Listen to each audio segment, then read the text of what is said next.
Let's talk about masking. This is not going to be an easy lesson. I'm going to take this animation from Sunny V2, which is a hook that got over 1 million views to the video, and we're going to recreate this in Capcut, and we're going to do the same with this other hook, which has gotten 19 million views to Sunny V2's video. And it's not all about the editing, but the editing aspect of a video, especially in the hook, is extremely important. So we are now going to recreate all of this. I'm going to explain to you how to do this, and the way to do this is with masking. Masking is what is going to make you stand out from anyone else. And I'm going to explain you how masking works by starting with this really easy screenshot from MrBeast Instagram, right?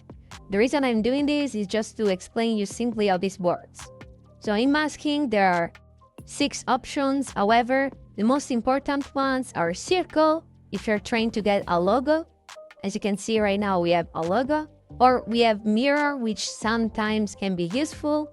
We have horizontal, which is one of the most useful ones out of all of them. And then we have rectangle, which is by far the best one.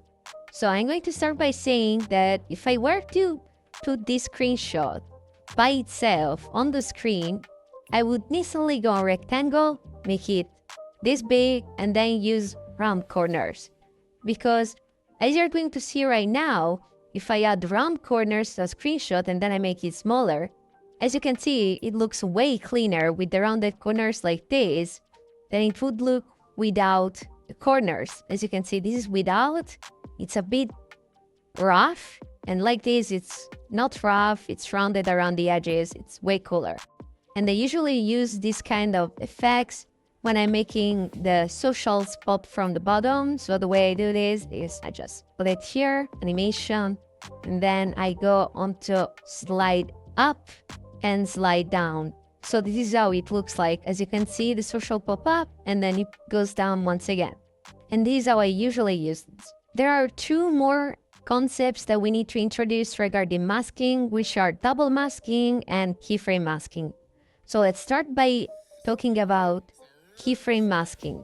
The reason keyframe masking is useful is because, let's say for example that I have this article right here, which I've taken from Wikipedia just by typing in COVID-19, and I want to highlight this small part on the top. How do I go about it?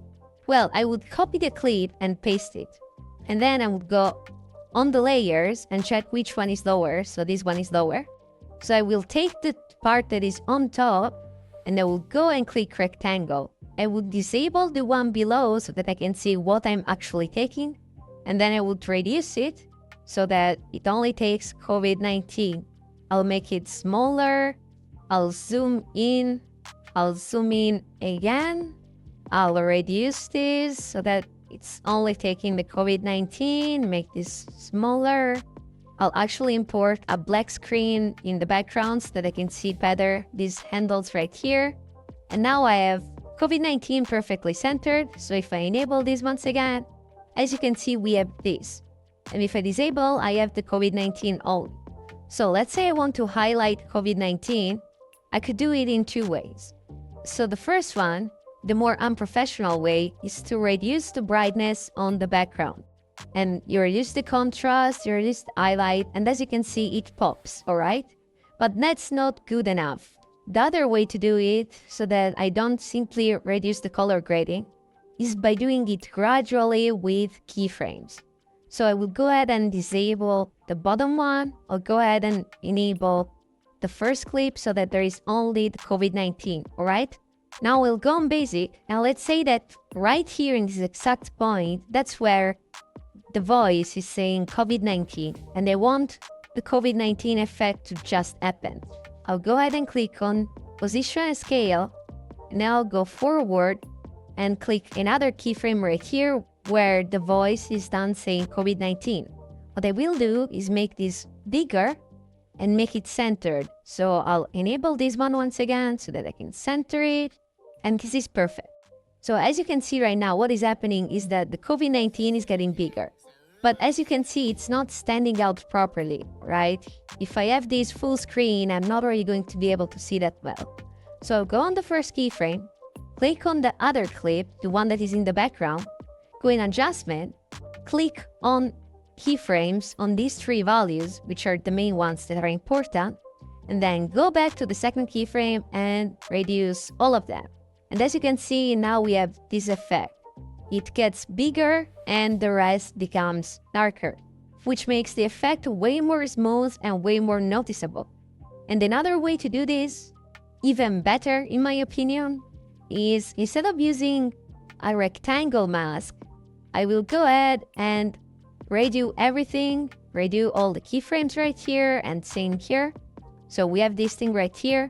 And let's just say that now I want to highlight coronavirus disease 2019, COVID-19, all right? This part right here. Here is where you want to use double masking. So the first thing that I'll do is select an endpoint. Let's say that I want to make the effect start from here. So I'll go ahead, go on video, mask, rectangle, click V right here on the background so that I can't see it, and then resize the mask right here so that coronavirus disease, COVID-19 is highlighted. I'll make sure to do this properly because it's essential. And a bit more. Let's see. Okay, perfect. Now that I have this, I'll go on this and click on create a compound clip. I can also do this by clicking Alt-G. The reason I'm doing this is because now I can mask this once again. So what I will do now is enable the one below so that, as you can see, they are right here in the same spot, just checking, double checking to make sure. And now that I have the two things divided, I can go ahead and create an highlight effect right here. So how do I go about this? I will go ahead and reduce the brightness, contrast, and the highlight of the overall document so that, as you can see, this is a bit more highlighted. And then I will go on this thing right here and apply a second mask. So to recap, we already have a mask here, okay? And now if I create a compound clip, I can create another mask. I will click on horizontal and I will make sure that nothing is highlighted, like this. As you can see, if I zoom in, nothing is highlighted.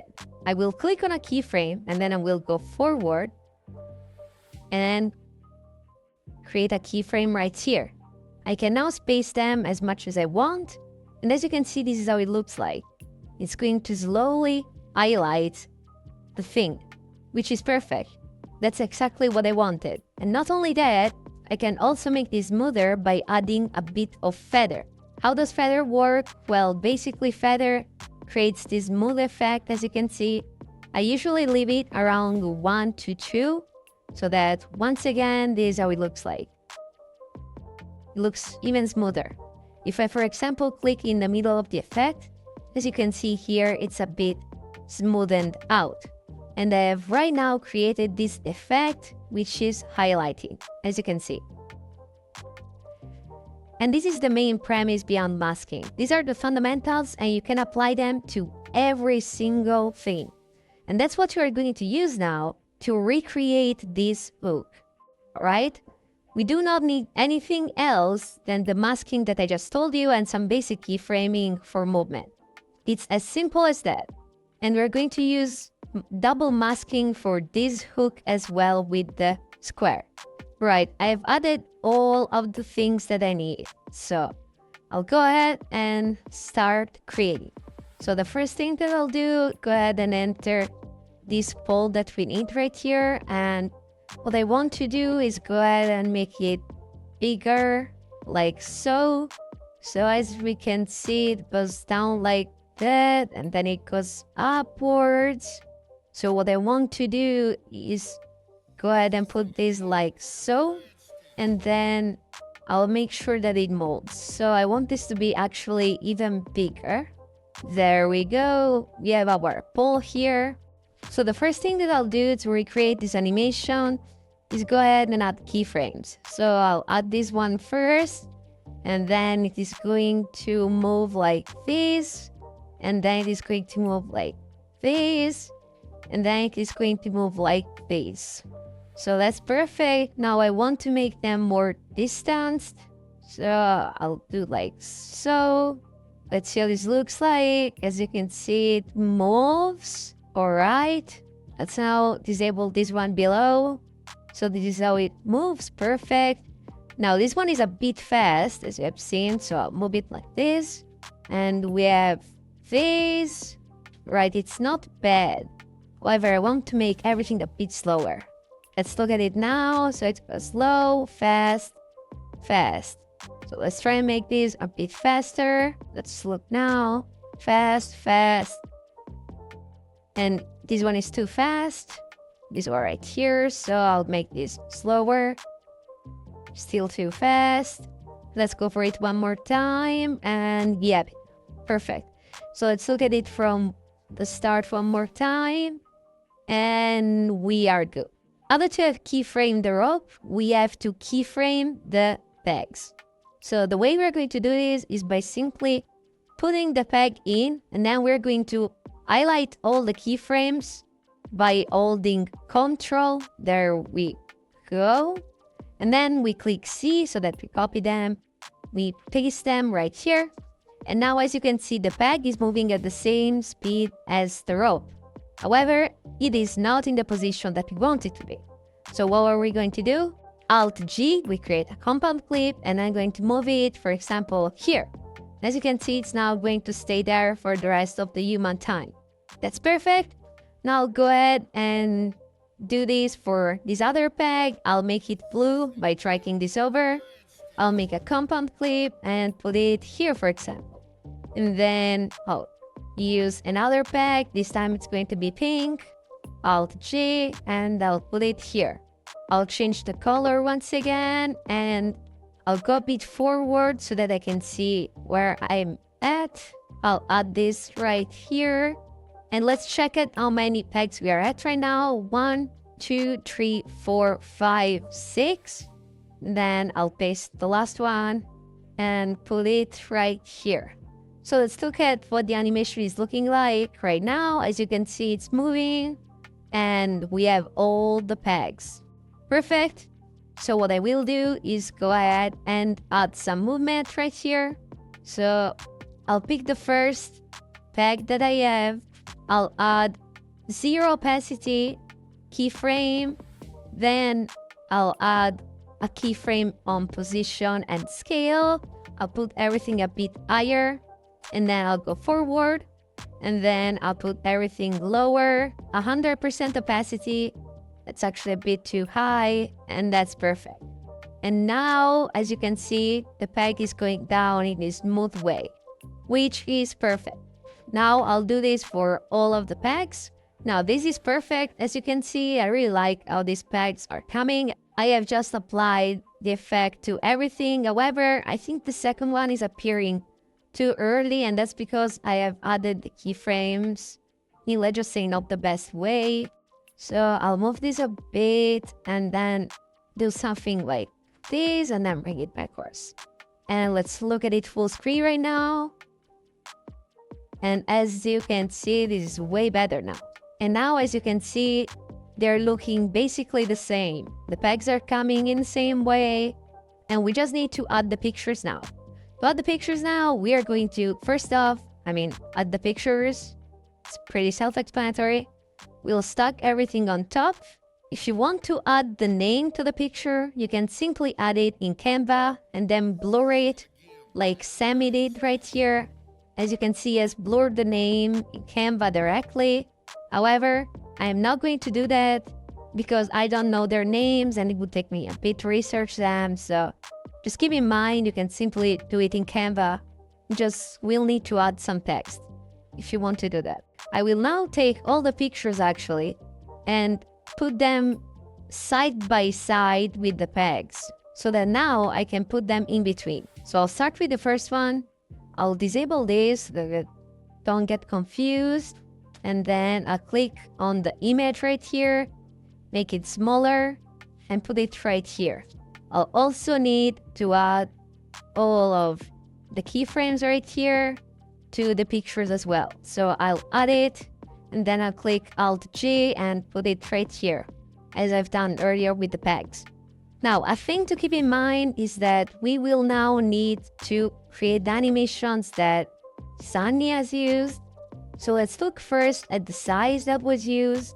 It's actually a bit bigger. So I'll go ahead and make this a bit bigger. There we go. The animation that was used is pretty simple. It is simply pulling up. So I'll do that by adding some basic keyframes. But first, what I want to do is go ahead and make the peg go lower so that the image can get taken by the peg, as Sunny has done. And then I'll also add a bit of rotation for the first one. So I'll now go ahead and add some keyframes. So I'll put the image below, I'll reduce the opacity to 0, keyframe, and then I'll go on the final animation of the peg and add keyframe here. So this is how it looks like, pretty good. I'll do this for the other peg as well. So here I have my image. I'll go ahead and copy all the keyframes by holding Ctrl. Once again, I hit C, I go at the start of the clip and I paste them. And now I'll click Alt-G, and then I'll also make this a smaller size. So I now have this. I'll move it around here. So to create this image properly, I'll move this lower as I've done before. And then this one is high enough. So I'll now go at the start of the keyframe, go below, keyframe, and then I'll go at the end of the keyframe and opacity to 100 and move it upwards. And now we'll start to see something like this. Actually, I think the movement is a bit too much, so I'll move it upwards already so that it doesn't move too much. I think it's perfect, so now I'll do it for all the other pegs. I'll show it once more and then I won't bore you anymore. You put the size, copy all the keyframes by holding Ctrl-C, so you copy, go at the start of the clip, paste the keyframes, Alt-G, and then you go at the keyframe of the peg, which is associated to this image, which as you can see is this one. So you go at the start, you put your image right here, opacity to 0, keyframe on position, you go a bit below, not too much, and then you go right here, keyframe at 100, and you put it upwards. Now as you can see, it's not centered, so what I will do is move it a bit to the left. I'll copy the X and paste it right here. And I'll also move the peg lower because I want it to be on the image. And actually, I'll also put it more to the right side. So to do that, I'll go ahead and hit something like 1000. It's a bit too much. 1040, perfectly in the middle. So I'll Ctrl-C, go back and add it here as well. And as you can see, we have our animation full screen. So now I'll go ahead and do this for all the pegs, and I'll get back to you in a second. So this is how it looks at the end. This the original one. There are 9 MrBeast crew members who have either been publicly fired or disappeared without explanation. I'm going to talk about all of them, beginning with Matt Hearn, and this is the one we made. There are 9 MrBeast crew members who have either been publicly fired or disappeared without explanation. I'm going to talk about all of them, beginning with Matt Hearn, which is actually impressive for Capcut. Now, I haven't included all 9 because they weren't fitting. I should have made the rope bigger. But you got the point on how to make these complex animations thanks to keyframe, compound clips, which are extremely helpful, how to get assets on Canva. You're going to do that in next lesson. And now let's go over deconstructing the other viral hook, which uses mostly masks. This is how the hook looks like. And but when this is what it meant to complete a Minecraft speedrun. No Ender Dragon, no pearls, no portals, no pigment. There weren't even any weapons required. So what we will need is a video scrolling. We will have to mask out this section, blur all the rest, and then create this rectangle, which is really hard to do on Capcut, but it's possible. And then we have to tie it and make all of this stuff up here. So I'll get all the assets in and we'll get to doing this in a second. So what I got is all of the assets that were used in the video from Sunny. I literally screenshotted this.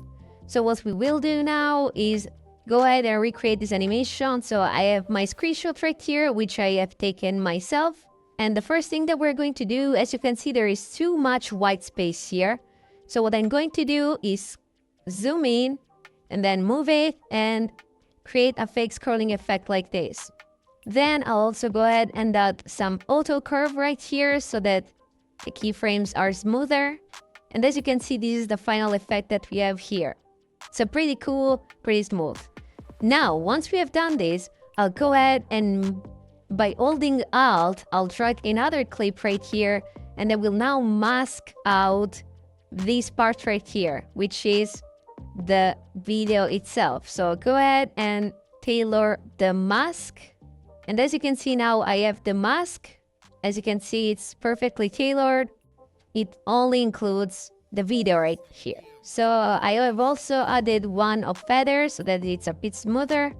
I could also go ahead and make it harsher by leaving it on 0, but I'll do like this. And then I'll enable this. And what I will do is go ahead and blur the background because that's what sun is doing right here. As you can see, everything is blurred except this video right here. And I'll go ahead and do the same here by clicking on Effects, Blur, and adding it to the background. And as you can see, this is how it looks like now, which is perfect. So what I will go ahead and do now is add the square. I have created this square with a green background so that I can now put it full screen like this, chroma key, click on the green, remove it, and then add a bit of shadow so that this comes back. I've now centered it. I'll go at the first keyframe and cut it so that it only appears here. But now I also want it to appear like it appears here in this specific manner. So to make it appear like that, I'll go ahead and go on mask horizontal. I'll make it 90 degrees like this, 90 right here. I'll go in the middle of the screen. As you can see, there is this blue guideline that appeared. It's at X117. And what I'll go ahead and do is place a keyframe or rotate. And then I'll go forward 1 second. So I will click Shift and the arrow key to go 10 frames forward, and I'll click it 6 times, 1, 2, 3, 4, 5, and 6. And now I've gone 1 second forward. I'll go ahead and hit another keyframe, and this time I'll go on 270 on rotate. So this is what we can see now. There is this movement right here. Now to clean this up, I'll remove this so that there is this still frame that you can see in the background. I'll export it, and then I'll re-import it and add it right here. And then I will go at the last keyframe right here and trim it, and then click on horizontal and 90 degrees. So that now, as you can see, we can always see this part being created for the rectangle. Once we have done this, I'll go ahead and drag this clip above by holding Alt, and I will create another effect, but this time I'll switch the keyframes around. Here it will be -90, and here it will be 90. And now we have this amazing effect with the squares that completes itself. So what do we need later? Let's disable everything and check what we have. And but when this is what I meant to complete a Minecraft speedrun. So here's where everything should end. No Ender Dragon, no pearls, no portals, no pigment. There weren't even any weapons. So from this exact moment, the central parts of the screenshot start to fade. So we're going to go ahead and create that effect now. So from right here, I'll go ahead and import a white screen, disable this, and re-enable this part. And the reason I'm importing a white screen is because the background is white. So what I will do now is go ahead and create this and make this big, and then I'll go ahead on mask and create a mirror mask. So we'll go ahead and make this as big unless it interferes with the part below, which actually it does. So zoom in to check. It should be perfect now. All right. Now I actually changed my mind. I want a rectangle because I don't want the edges to interfere. So I'll go with this. And now we have our effect here, perfect. Now what I will do is add a fade in with animation. So I'll add a fade in. This is the effect that happens, and I will copy this, paste this, and then I will also use it for this other part right here. I will make sure that I'm doing it precisely. I'm almost done, and there we go. Now, actually, I don't have these parts enabled yet, so I'll go ahead and enable them back to check if I have interfered with them. And I actually have here a bit. So what I will do is simply drag this over. So as you can see, this is what it looks like now. We have scrolling, the square, and then the fade. The only thing I don't like is that there is this little white part here, and that's because I haven't been too precise with the mask here. So I'll go ahead and fix this by doing like so, and this should be perfect now. Let's go ahead and watch it.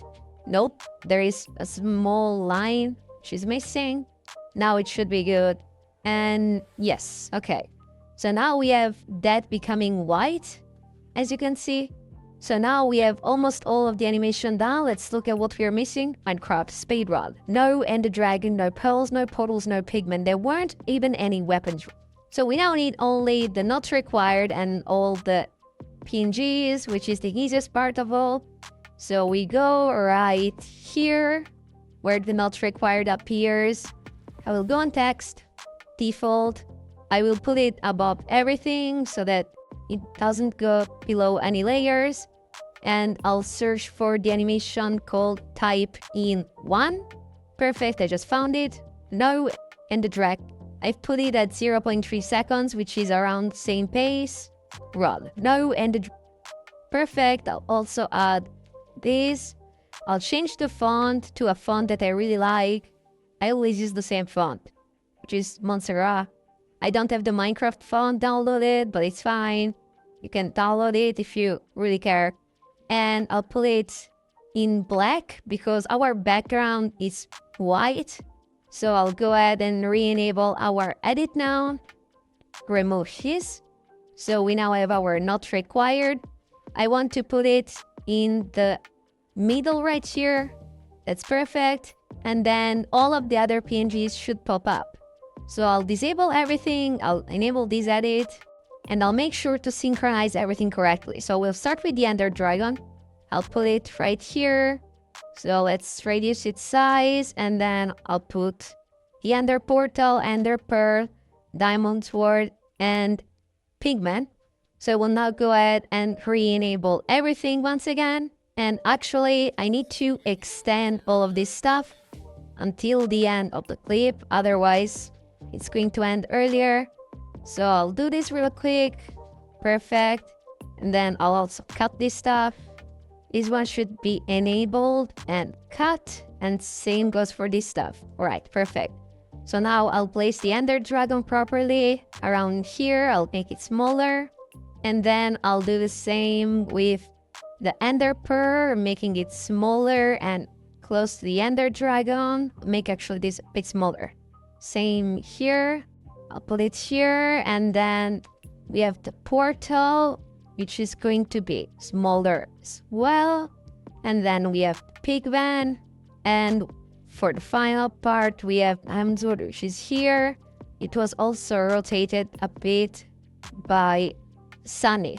So we now have our 5 objects, and we just have to create the animations now. So I'll hit a keyframe on position and a keyframe on opacity.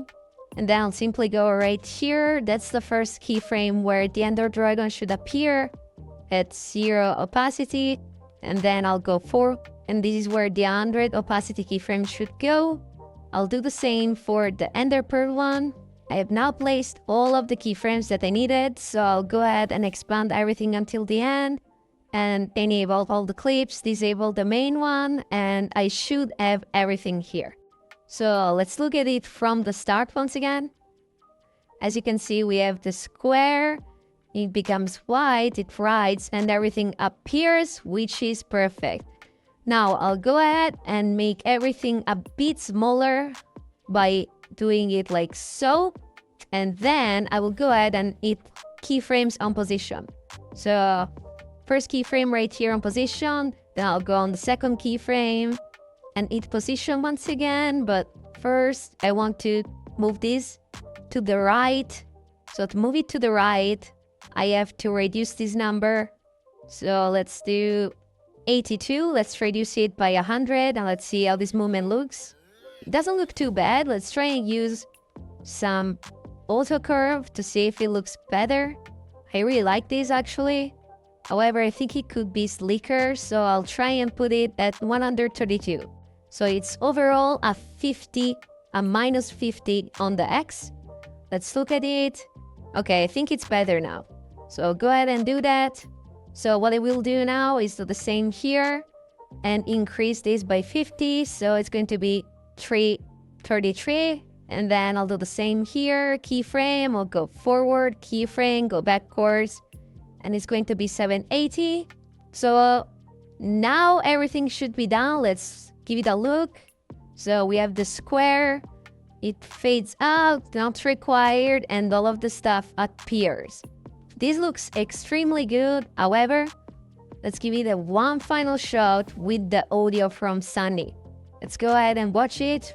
And but when this is what it meant to complete a Minecraft speedrun. No Ender Dragon, no pearls, no portals, no pigment. There weren't even any weapons.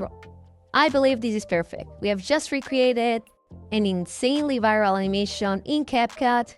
I have slightly changed the colors, but doesn't really matter. I'll show them side by side now, and I'll let you judge.